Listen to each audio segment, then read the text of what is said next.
Assalamualaikum Sobat Albatar. Cerita menarik dan legendaris, semoga kita semua bisa mendapat hikmahnya.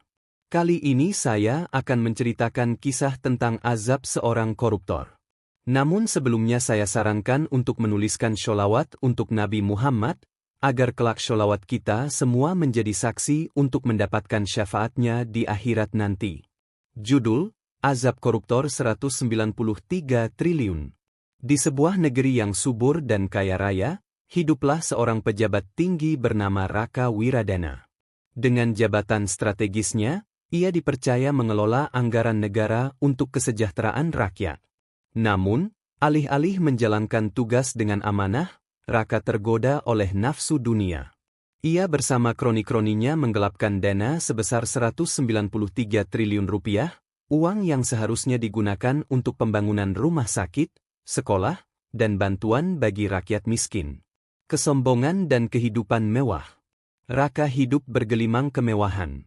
Ia memiliki puluhan rumah mewah, koleksi mobil sport, jet pribadi, dan kapal pesiar. Ia tak peduli meskipun rakyat menderita, anak-anak tak bisa sekolah, dan pasien sekarat karena fasilitas kesehatan yang buruk. Ia merasa aman karena memiliki banyak koneksi kuat yang selalu melindunginya. Awal mula azab. Namun, keserakahan Raka tidak bertahan lama.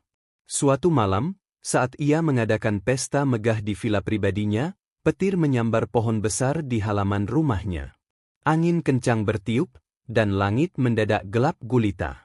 Di tengah kegaduhan, tiba-tiba listrik padam, diikuti suara gemuruh dari dalam tanah. Tanah di bawah villa mulai retak, membuat sebagian bangunan ambruk. Ketakutan melanda, tetapi Raka masih menganggap itu hanya kebetulan.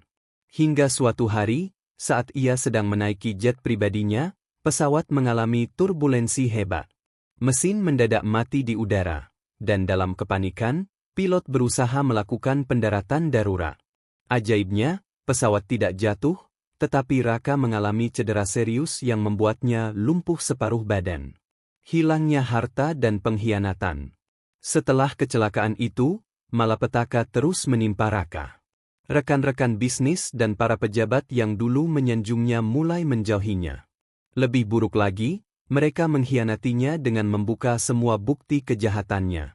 Polisi akhirnya menangkapnya, dan persidangan mengungkap semua kejahatannya. Seluruh asetnya disita, keluarganya pun meninggalkannya karena malu. Di dalam penjara, Raka mulai mengalami mimpi buruk. Setiap malam, ia bermimpi dikejar oleh rakyat yang kelaparan, tangan-tangan mereka yang kurus meraihnya, menuntut keadilan. Tubuhnya semakin melemah, penyakit aneh mulai menyerangnya. Dokter tak bisa menemukan penyebab pastinya. Pertaubatan dan akhir hidup. Dalam kondisi mengenaskan, Raka akhirnya sadar bahwa hidupnya penuh dosa. Ia mulai membaca kitab suci, menangis dan memohon ampun kepada Tuhan. Ia menyesali semua kejahatannya, tetapi sudah terlambat untuk mengembalikan apa yang telah ia rampas dari rakyat. Di malam terakhir hidupnya, ia berdoa dengan air mata bercucuran, berharap masih ada sedikit ampunan. Pagi harinya, sipir penjara menemukan tubuh Raka kaku tak bernyawa di dalam selnya. Wajahnya menunjukkan ketakutan luar biasa, seakan menyaksikan sesuatu yang mengerikan sebelum ajal menjemput. Jenazahnya dikuburkan tanpa upacara, tak ada keluarga atau teman yang datang. Bahkan tanah di kuburannya terus longsor seolah menolaknya. Masyarakat hanya mengenangnya sebagai koruptor terbesar yang mendapat azab mengerikan sebelum ajal menjemputnya.